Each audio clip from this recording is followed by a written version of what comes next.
같이 기도하심으로 목요일 아침 예배를 시작합니다.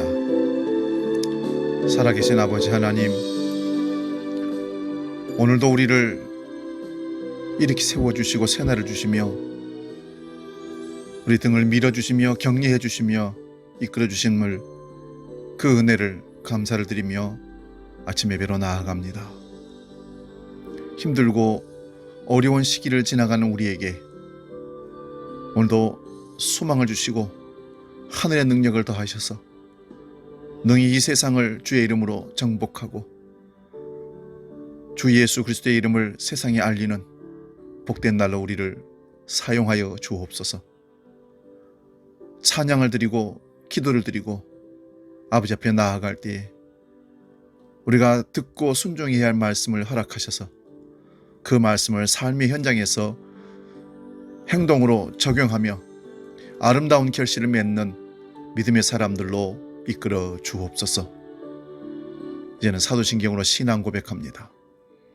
나는 전능하신 아버지 하나님, 천지의 창조주를 믿습니다. 나는 그의 유일하신 아들 우리 주 예수 그리스도를 믿습니다. 그는 성령으로 잉태되어 동정녀 마리아에게서 나시고 본디오 빌라도에게 고난을 받아 십자가에 못 박혀 죽으시고 장사된 지 사흘 만에 죽은 자 가운데서 다시 살아나셨으며 하늘에 오르시어 전능하신 아버지 하나님 우편에 앉아 계시다가 거기로부터 살아있는 자와 죽은 자를 심판하러 오십니다. 나는 성령을 믿으며 거룩한 공교회와 성도의 교제와 죄를 용서받는 것과 몸의 부활과 영생을 믿습니다. 아멘. 찬송가 309장 목마른 내 영혼 함께 찬양하고 말씀 상고하겠습니다.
오늘 우리에게 주신 하나님 말씀은 요한복음 2장 1절에서 11절까지 말씀입니다. 신약성경 144면에 있습니다. 이 말씀 봉독할 때에 살아계신 주님의 음성을 들을 수 있기를 바랍니다. 요한복음 2장 1절에서 11절 말씀입니다. 봉독합니다. 사흘째 되던 날 갈릴리 가나에 혼인례가 있어 예수의 어머니도 거기 계시고 예수와 그 제자들도 혼례의 청함을 받았더니 포도주가 떨어진지라 예수의 어머니가 예수에게 이르되 저들에게 포도주가 없다 하니 예수께서 이르시되 여자여 나와 무슨 상관이 있나이까 내 때가 아직 이르지 아니하였나이다. 그의 어머니가 하인들에게 이르되 너희에게 무슨 말씀을 하시든지 그대로 하라 하니라. 거기에 유대인의 정결 이식을 따라 두세 통 드는 돌 항아리 6이 놓였는지라. 예수께서 그들에게 이르시되 항아리에 물을 채우라 하신즉 아기까지 채우니 이제는 떠서 연회장에게 갖다 주라 하시매 갖다 주었더니 연회장은 물로 된 포도주를 맛보고도 어디서 났는지 알지 못하되 물도온 하인들은 알더라. 연회장이 신랑을 불러 말하되 사람마다 먼저 좋은 포도주를 내고 취한 후에 낮은 것을 내거늘 그대는 지금까지 좋은 포도주를 두었도다 하니라. 예수께서 이 첫 표적을 갈릴리 가나에서 행하여 그의 영광을 나타내심에 제자들이 그를 믿으니라. 아멘. 오늘 봉독한 말씀으로 아구까지 채우게 하소서, 이런 제목으로 말씀을 상고합니다. 오늘 본문은 예수님의 첫 번째 행하신 기적 사건입니다. 예수님이 가나에 있는 혼인잔치에 초대를 받으셨습니다. 예수님의 어머니도 예수님의 제자들도 같이 가게 되었던 것 같습니다. 그런데 잔치를 하다 보니 포도주가 모자랐습니다. 유대인들의 결혼잔치는 보통 일주일 정도, 물론 넉넉한 집안이 그러겠죠, 잔치를 하게 됩니다. 그때 예수의 어머니 마리아가 예수께 포도주가 모자란다고 급하게 알려주었습니다. 마리아가 포도주 떨어진 것을 걱정한 것을 보면 그 집과 친척 관계가 아니겠는가, 관심이 굉장히 많았던 것 같습니다. 내 집 일처럼 생각했기 때문에 그렇게 그것을 발견하고 예수님께 청을 했지 않겠는가 생각해 봅니다. 그러자 예수님이 말씀하시기 여자여 나와 무슨 상관이 있나이까? 내 때가 아직 이르지 못하였나이다 라고 하십니다. 여기서 여자여 할 때 언어로는 아주 정중한 말로 귀부인이라는 의미입니다. 고귀한 여자를 부를 때 사용하는 용어가 여자여 이런 뜻이라는 겁니다. 그 말을 듣고는 예수님 어머니 마리아가 하인들에게 말을 합니다. 우리 예수가 너에게 무슨 말을 하시든지 그대로 하라 하십니다. 이 말씀 속에는 깊은 의미가 들어있는데 기독교는 순종하는 종교임을 드러낸다는 말이기도 합니다. 그리고 이 말씀 속에는 예수님이 기적으로 포도주를 만들어낼 것을 믿는다, 기대한다는 말씀도 들어있습니다. 그렇습니다. 하나님은 기적을 기대하는 사람에게 기적을 베풀어 주십니다. 하나님은 하려고 하는 사람에게 할 수 있는 능력을 주십니다. 그 집 앞에는 정결 예식에 따라 두세 통 드는 돌 항아리 6개가 놓여 있었다고 합니다. 그 항아리의 용도는 이런 겁니다. 팔레스타인 지역은 먼지가 많은 지역이라 밖에서 집 안으로 들어갈 때는 반드시 손발을 씻고 들어간다는 것입니다. 그럴 때 쓰는 물을 담아놓는 항아리를 정결 예식에 따라 이런 겁니다. 그런데 혼인 예식을 치른다고 사람들 많이 초대했으니 당연히 집 안으로 사람들이 많이 들어가지 않겠어요? 그래서 정결 예식에 따라 쓰는 두세 통 드는 돌 항아리 6개가 거기 아마 있었던 것 같습니다. 그때 예수님이 하인들을 불러서 말씀하십니다. 저 항아리에 물을 채우라. 그러자 하인들이 물을 항아리 아구까지 채웠다고 오늘 성경은 기록합니다. 그때 예수님이 말씀하시기를 이제는 떠서 연회장에 갖다 주라. 그러자 하인들이 물을 떠서 그대로 연회장에 갖다 주니 연회장은 그 포도주를 마시고 또 다른 손님들에게 주면서 극찬을 하는 기록의 내용이 오늘 나오고 있습니다. 여러분, 기적은 언제 일어날까요? 기적은 막다른 골목에서 일어난다는 것을 볼 수 있습니다. 그렇습니다. 기적은 철두철미하게 망하고 실패한 자리에서 일어납니다. 우리의 힘으로 어쩔 수 없는 곳, 우리 능력으로는 할 수 없는 능력 밖의 일들을 기적으로 나타내실 때 우리가 기적이라고 하는 겁니다. 그럴 때 새 길이 보이고 새 문이 열리고 새 눈이 뜨이고 새로운 생각이 열리게 됩니다. 성경은 바로 그 점을 말씀하고 있습니다. 여기 잔치집을 한번 보십시오. 잔치집에 포도주가 떨어졌습니다. 그 말은 막다른 골목에 처했다는 말입니다. 7일, 8일 동안 잔치를 하는데 포도주가 중간에 떨어져 버리면 흥이 다 깨져버리는 것이죠. 축복되고 정말 사람들이, 손님들이 행복해 하려면 그들이 기쁘게 마시는 포도주가 넘쳐나야 되는 것입니다. 그런데 그것이 다 떨어져 갑니다. 이 지점이 기적이 일어나는 지점이 아니겠는가 생각해 봅니다. 기적은 여기서부터 시작되기 때문에 그렇습니다. 바닥이 났을 때, 여러분, 살다 보면 바닥까지 내려갈 때도 있을 겁니다. 그때 오늘 본문의 기적을 그 원리로 적용해 보시기 바랍니다. 그렇다고 막다른 골목에 처하기만 하면 기적이 일어난다는 그런 말씀은 또 아닙니다. 기적이 일어나는 곳에는 믿음으로 순종하는 요소가 꼭 들어가 있습니다. 이 무조건적인 순종이 기적의 역사를 경험하게 합니다. 이성적으로 판단하면 이것은 순종할 수 없는 행동입니다. 하인들이 생각하기에 금방 자기들이 항아리에 물을 가득 채웠던 것을 알고 있는 상태, 그것을 이성적으로 생각하면 그 물을 떠다가 연회장에게 주라 하면은 하인들은 거부할 수 있는 상황입니다. 그렇다고 하인들이 거부해서 기적이 일어날 수 없다, 그런 말은 또 아닙니다.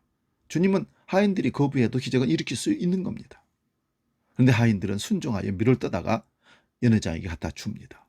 그리고 그 물을 떠다 손님들에게도 갖다 주었더니 연회장과 손님들이 저마다 어디서 이렇게 맛 좋은 포도주를 지금 가지고 나오느냐 칭찬하고 야단이 일어났습니다. 왜냐하면 다른 집들은 처음에는 좋은 것을 주다가 낮에는 물을 탔는지 질 낮은 것을 주었는지 아마 통념적으로 그렇게 생각했던 것 같습니다. 여러분, 오늘 저는 하인들의 순종을 아구까지 채우는 순종이라고 말하고 싶습니다. 무슨 일을 하든지 아구까지 채워야 합니다. 하다가 말면 기적이 일어나지 않습니다. 노력도 아구까지 차야 기적이 일어납니다. 구약성경에 보면 아람 나람 나아만이 요단강에 7번 몸을 잠그니 문둥병이 깨끗이 낫고 어린아이 살같이 깨끗하게 되었다는 얘기입니다. 7번의 아구가 찼을 때 기적이 일어났습니다. 여리고성 싸움도 마찬가지입니다. 7일 동안 여호수아에게 여리성을 매일 한 바퀴씩 돌라고 명령했습니다. 매일 돌았습니다. 6일째까지도 성은 꼼짝하지 않고 그대로 있었습니다. 그 마지막 날 7바퀴를 돌 때 무너져 내렸습니다. 노력의 아구가 차야 기적이 일어납니다. 그리고 고난도 차야 기적이 일어난다는 것입니다. 고난을 계속 당하고 계시는 분이 계십니까? 그런데 그 고난도 아구가 차야 끝이 납니다. 예레미야 29장 10절에서 13절 말씀 보면 이스라엘이 바빌론의 포로로 잡혀갔을 때 하나님이 그들에게 주신 말씀은 나 여호와가 이같이 말하노라. 바벨론에서 70년이 차면 내가 너희를 권고하고 나의 선한 말을 너희에게 실행하여 너희를 이곳으로 돌아오게 하리라. 나 여호와가 말하노라. 너희를 향한 나의 생각은 내가 아니니 재앙이 아니라 곧 평안이요 너희 장래에 소망을 주려 하는 생각이라. 너희는 내게 부르짖으며 와서 내게 기도하면 내가 너희를 들을 것이요 너희가 전심으로 나를 찾고 찾으면 나를 만나리라. 이스라엘 백성들은 70년이 차야 포로에서 해방되고 돌아온다는 것입니다. 69년에는 안 된다는 것입니다. 하나님이 정해놓으신 기간이 있습니다. 그 기간은 기도하는 기간이고 아구까지 채우는 신앙의 기간입니다. 그러면 우리들 마음의 항아리에는 무엇을 채워야 할까요?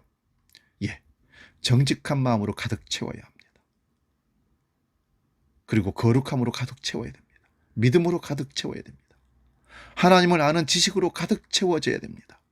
하나님의 사랑으로 가득 채워져야 됩니다. 충성된 마음으로 가득 채워져야 됩니다. 감사한 마음으로 가득 채워져야 됩니다. 기도로 아구까지 채워야 기적이 일어납니다. 주님이 기도 외에는 이런 유가 나가지 않는다고 말씀하셨고 구하면 주시고 찾으면 만나주시고 두드리면 열어주시겠다는 것이 하나님의 약속이십니다. 그렇습니다. 무슨 일이든지 아구까지 차야 기적이 일어납니다.